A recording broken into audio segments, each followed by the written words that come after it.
Friends, आज के इस वीडियो में हम बायोलॉजी क्लास 12th के चैप्टर 4 रिप्रोडक्टिव हेल्थ के कुछ इंपॉर्टेंट प्रीवियस ईयर क्वेश्चंस को डिस्कस करने वाले हैं जो कि आपके नीट एग्जाम में काफ़ी ज़्यादा बार पूछे गए हुए हैं। ठीक है, बेसिकली इस चैप्टर की बात की जाए रिप्रोडक्टिव हेल्थ की, तो रिप्रोडक्टिव हेल्थ आपके काफ़ी ज़्यादा इंपॉर्टेंट चैप्टर्स माने जाते हैं क्योंकि यहाँ से लगभग 4 से 5 क्वेश्चन बिल्कुल सिंपल वे में पूछे जाते हैं। ठीक है, इस चैप्टर्स में हम 3 से 4 टॉपिक को कवर करेंगे। जैसे कि फर्स्ट टॉपिक आपको दिख रहा है यहाँ पे birth control measures and amniocentesis, तो यहाँ से सिंपल सा क्वेश्चन बर्थ कंट्रोल से आता है।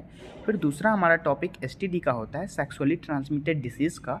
उसके बाद फिर हम medical termination of pregnancy MTP का टॉपिक देखते हैं एंड फिर आगे के जो टॉपिक्स होंगे उसको हम डिस्कस करेंगे। ठीक है, तो इस चैप्टर्स मतलब इस वीडियो में हम उन सारे क्वेश्चंस को डिस्कस करने वाले हैं जो कि आज तक नीट और एआईपीएमटी में पूछे गए हुए हैं। ठीक है, तो फर्स्ट टॉपिक हम अपना स्टार्ट करते हैं।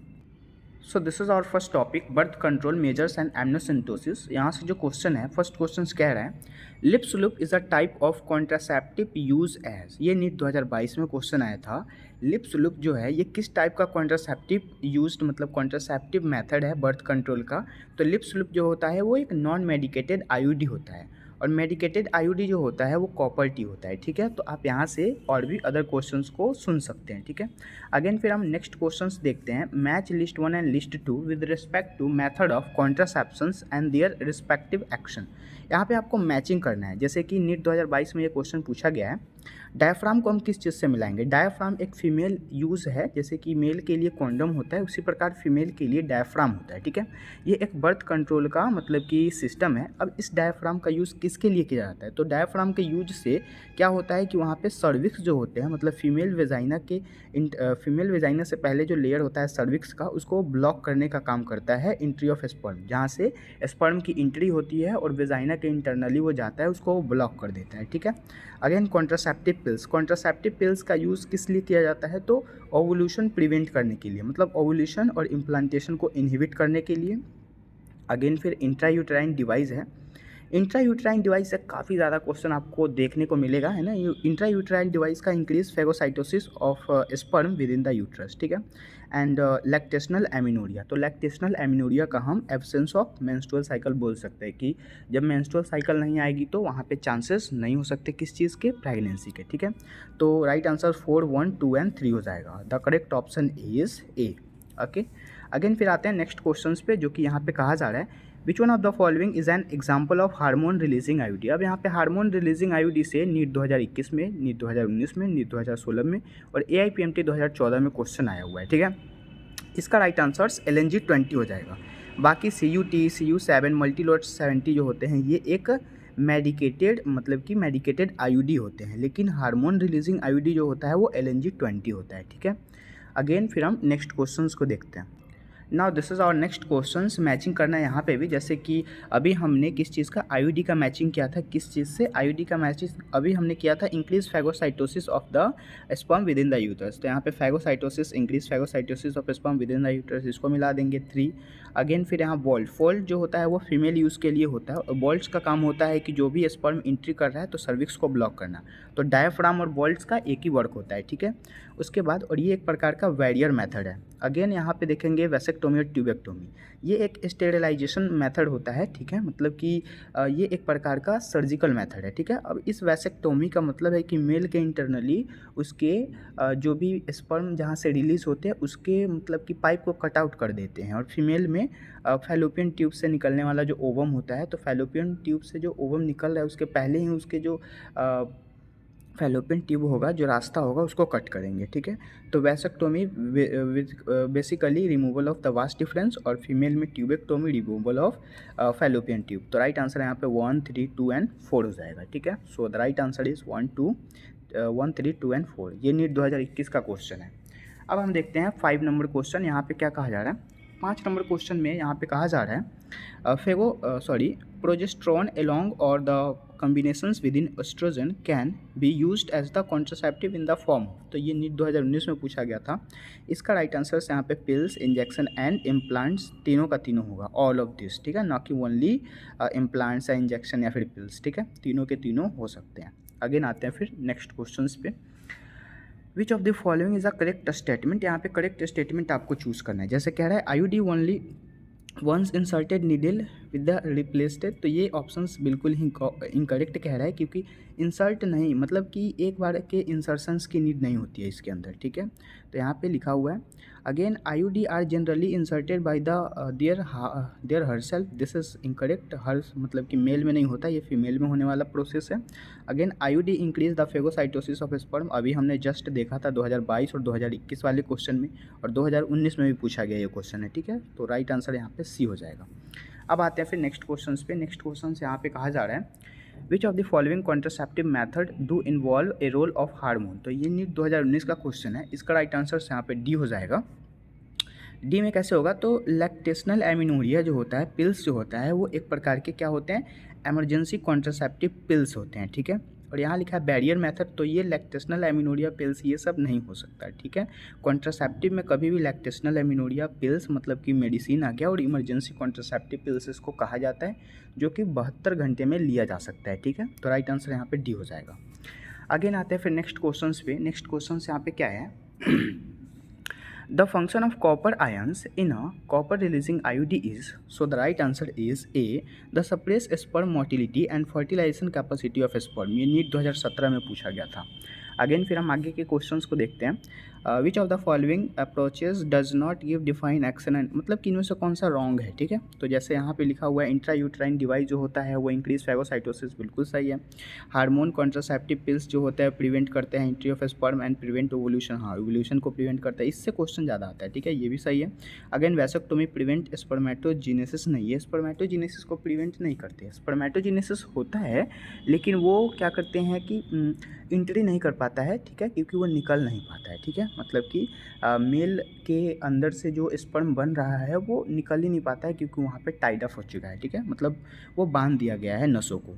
Again barrier method prevent fertilization, बिल्कुल सही बात है। बैरियर मेथड जो होता है जैसे कॉन्डम, डायफ्राम या फिर अलग अलग प्रकार के वॉल्ट्स होते हैं या फिर क्रीम वगैरह होती है, वो सब कुछ प्रिवेंट करते हैं फर्टिलाइजेशन को, ठीक है।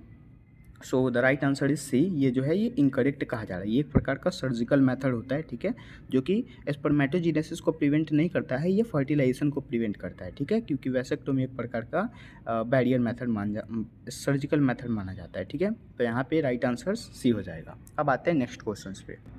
Again, this is our next questions. In context of amniocentesis, which of the following statement is incorrect? अब आपको इसमें इनकरेक्ट स्टेटमेंट चूज करना है, जो कि नीट 2016 में क्वेश्चन पूछा गया है।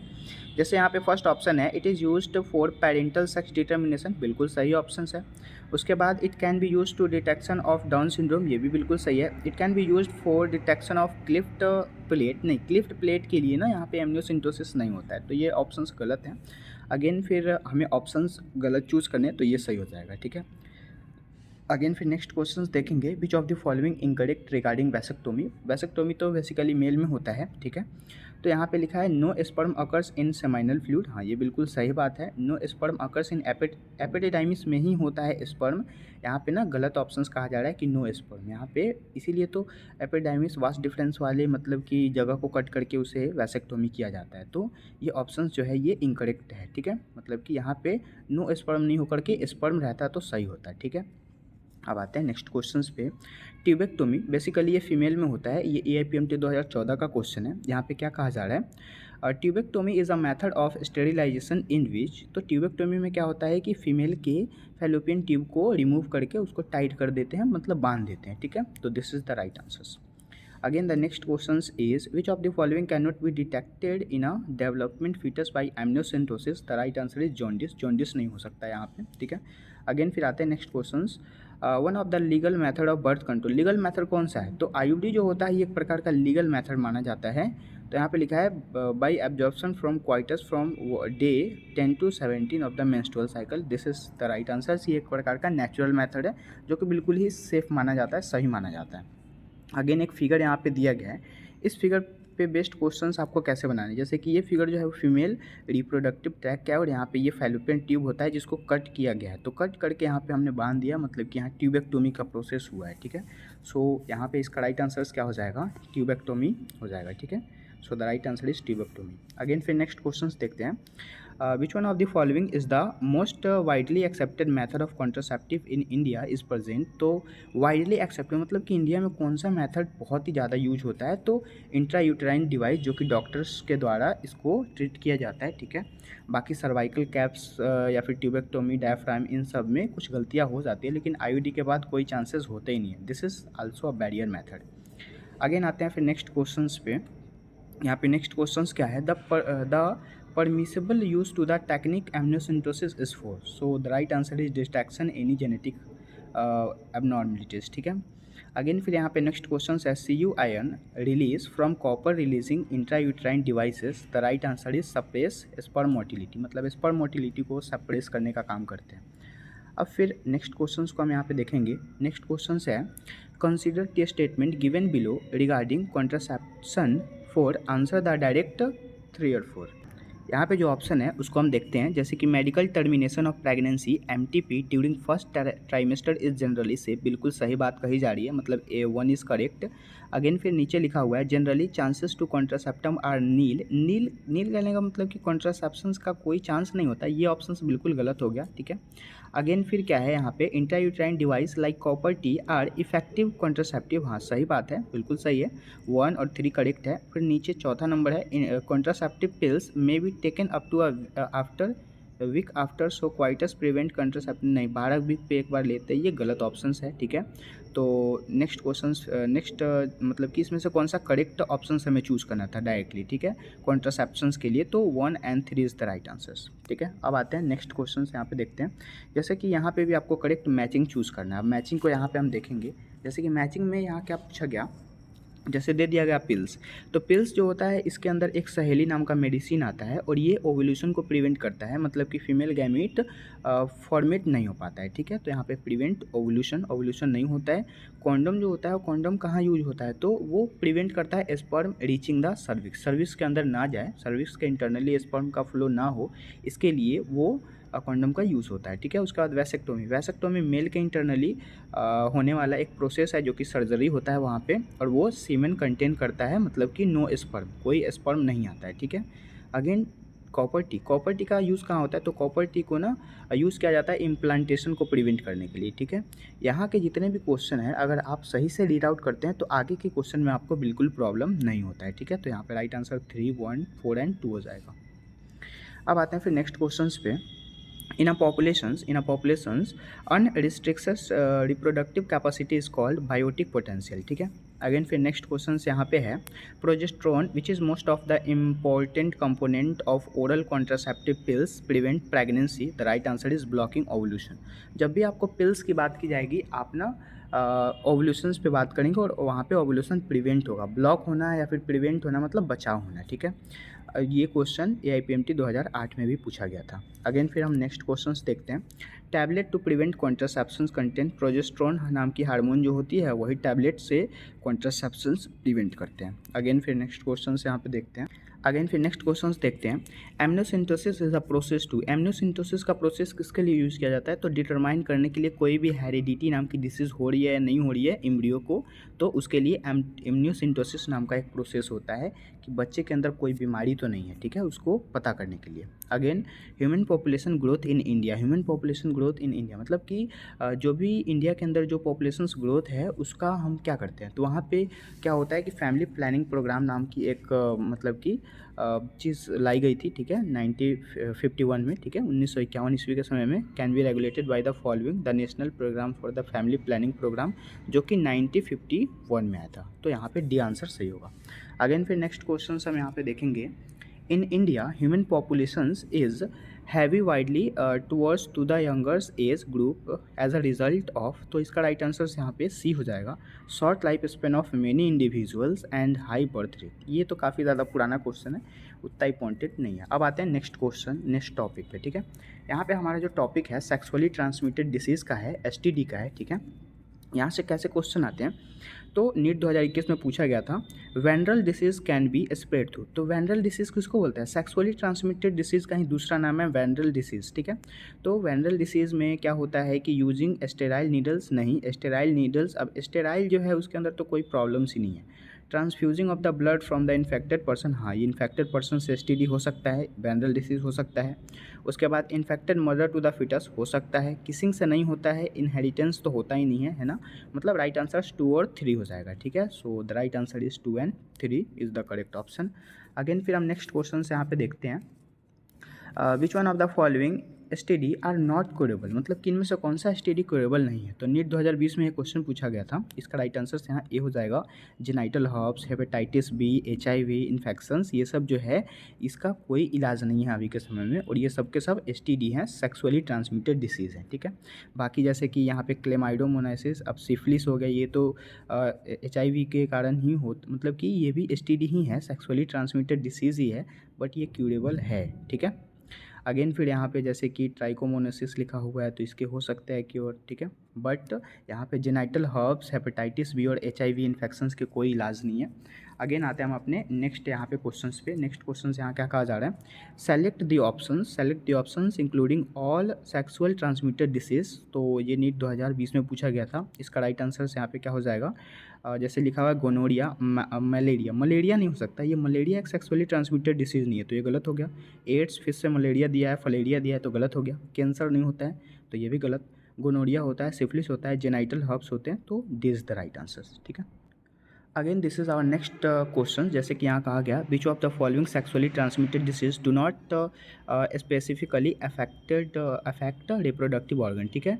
तो मतलब कि सेक्सुअली ट्रांसमिटेड डिसीज़ किसको अफेक्ट नहीं करता है, किस रिप्रोडक्टिव ऑर्गन को अफेक्ट नहीं करता है, कौन सा ऐसा सेक्सुअली ट्रांसमिटेड डिसीज़ है। तो सबसे पहले ये नीट 2019 में पूछा गया था, इसका राइट आंसर यहाँ पे एड्स वाला हो जाएगा, और हेपेटाइटिस बी। ये जो दोनों बीमारी है ये एक प्रकार के सेक्सुअली ट्रांसमिटेड डिसीज़ है, बट इस बीमारी में रिप्रोडक्टिव ऑर्गन अफेक्ट नहीं होते हैं, लेकिन जेनाइटल वार्ड्स में हो जाता है, हेपेटाइटिस बी में भी होता है, सिफिलिस, ये सब जो बीमारियां हैं उसमें होता है, लेकिन एड्स और हेपेटाइटिस बी में कोई मतलब कि ये जो रिप्रोडक्टिव ऑर्गन है वो अफेक्ट नहीं करता है, ठीक है। तो राइट आंसर यहाँ सी हो जाएगा।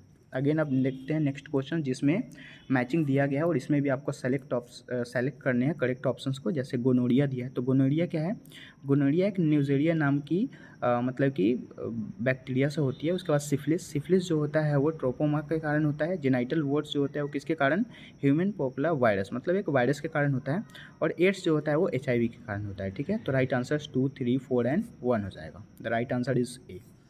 अगेन फिर हम नेक्स्ट क्वेश्चंस को यहाँ पे देखते हैं, जैसे कि टॉपिक वाइज क्वेश्चन है। तो लास्ट हमारा टॉपिक क्या है यहाँ पे, infertility and assortment reproductive technologies. अब यहाँ पे फर्स्ट जो क्वेश्चन है, in which of the following technique the embryos are transferred and to assist the female who can be conceived, ठीक है। तो यहाँ पे जिफ्ट और आईयूटी जो ऑप्शंस है, जैसे जिफ्ट को हम पढ़ेंगे जाइगोट इंट्राफैलोपियन ट्यूब, तो ये ऑप्शन सही होगा। यहाँ पे भी जिफ्ट है लेकिन गिफ्ट तो गिफ्ट नहीं होता है, यहाँ पे आईयूटी होता है, ठीक है। तो ये नीट 2020 में पूछा गया था। अगेन फिर नेक्स्ट क्वेश्चन यहाँ पे क्या है, नीट 2017 का क्वेश्चन है। नीट 2017 में क्या क्वेश्चन पूछा गया था, सिंपल सा क्वेश्चन था, जैसे इन केस ऑफ कपल के केस में देखा जाए, where the male is having a very low sperm count, ठीक है, अगर बहुत ही लो स्पर्म काउंट हो रहा है, and which technique will the suitable for fertilization. तो फर्टिलाइजेशन के लिए कौन सा मतलब कि यहाँ पे टेक्निक सूटेबल होगा, ठीक है। तो आर्टिफिशियल इंसेमिनेशन नाम की एक प्रोसेस होती है, जो कि बहुत ही अगर वेरी लो स्पर्म काउंट हो रहा है तो वहाँ पे यूज़ किया जाता है, जो कि नीट 2017 में पूछा गया था। अगेन आते हैं हम अपने नेक्स्ट क्वेश्चंस। यहाँ पे नीट 2016 में ये क्वेश्चन पूछा गया है, ठीक है। So this is our question. यहाँ पे क्वेश्चन है, embryo with more than 60 blastomere formed due to the in vitro fertilization is transferred to, ठीक है। तो इसका राइट आंसर यहाँ पे यूट्रस हो जाएगा। बाकी फैलोपियन ट्यूब सिर्फ और सिर्फ किस में होता है, फीमेल में होता है, फिम्बियाई फीमेल में, सर्विक्स फीमेल में, लेकिन यूट्रस जो होता है ये फीमेल का ही पार्ट है। लेकिन यहाँ पे क्वेश्चन जो पूछा गया, ब्लास्टोमेयर कहाँ बनते हैं, तो ब्लास्टोमेयर यूट्रस में बनते हैं, क्योंकि ब्लास्टोमेयर इसलिए बनता है ताकि जो भी बेबी वहाँ पे मतलब यूट्रस के इंटरनली डेवलप हो रही होती है, तो वहाँ पे उसकी ज़रूरत होती है ब्लास्टोमेयर की, ठीक है, ना कि फैलोपियन ट्यूब। तो uterus is the right answer. Again फिर नेक्स्ट यहाँ पे क्वेश्चन देखेंगे, a childless couple can be assist to have a child through the technique called GIFT and the fully form of the technique. तो the right answer is technique. अब GIFT का full form यहाँ पूछा गया है, जो कि AIPMT 2015 में पूछा गया था, गैमीट इंट्राफैलोपियन ट्यूब, ठीक है। अगेन आते हैं नेक्स्ट क्वेश्चंस पे। यहाँ पे IVF का फुल फॉर्म पूछा गया है, जो कि ट्रांसफ़र करते हैं, मतलब कि ट्रांसफ़र में इन्वॉल्व होते हैं, तो जिफ्ट इन्वॉल्व होता है, जाइगोट इंट्राफैलोपियन ट्यूब। अगेन फिर नेक्स्ट क्वेश्चन, आर्टिफिशियल इंसेमिनेशन का क्या मतलब होता है? आर्टिफिशियल इंसेमिनेशंस का मतलब सिंपल सा है, जैसे कि आर्टिफिशियल इंसेमिनेशंस में क्या होता है कि जो भी हेल्दी डोनर होते हैं जो स्पर्म देने का काम करते हैं इनटू वेजाइना, वो चीज़, ठीक है। तो यहाँ पे राइट आंसर सी हो जाएगा, artificial introduction of the sperm and the healthy donor into the vagina. Again the next question is the test tube baby programme. Test tube baby कहने का मतलब है कि उनका फर्टिलाइजेशन बाहरी तरीके से होता है, ठीक है। एंड फिर उसे मतलब कि वो जो जाइगोट हो गया उस जाइगोट को फिर से ट्रांसफ़र कर दिया जाता है फीमेल के प्रोजेनी में। तो यहाँ पे टेस्ट ट्यूब बेबी के बारे में आपको टेक्निक के बारे में बताना है, तो जाइगोट इंट्राफैलोपियन ट्यूब इसको बोला जा सकता है सिंपल भाषा में, ठीक है। अगेन आते हैं फिर नेक्स्ट क्वेश्चन यहाँ पे क्या है, जैसे कि इस नेक्स्ट क्वेश्चन में पूछा गया, medical termination of the pregnancy MTP is considered safe to how many week. मतलब कि मेडिकल एमटीपी जो होता है वो कितने वीक तक सेफ होता है, तो वो 12 वीक तक सेफ होता है। ऐसे इंडिया में लीगलाइज्ड है 20 वीक, ठीक है। इंडिया में 20 वीक तक लीगलाइज्ड है और मतलब कि 6 महीना मतलब कि 24 वीक तक इसे बहुत ही ज़्यादा खतरे में माना जाता है कि ये अब सेफ़ नहीं है, काफ़ी ज़्यादा यहाँ पे खतरा है, ठीक है। तो एक एक करके हमने सारे टॉपिक को कवर कर लिया है, ठीक है। यहाँ से यहाँ तक आज तक के क्वेश्चन पूछे गए आपके इस चैप्टर से, ठीक है। आई होप ये वीडियो आपको अच्छा लगा होगा। अगर अच्छा लगा हो तो आप इसे शेयर करें एंड सब्सक्राइब करना ना भूलें। तो मिलते हैं अगले वीडियोज़ में, तब तक के लिए थैंक यू।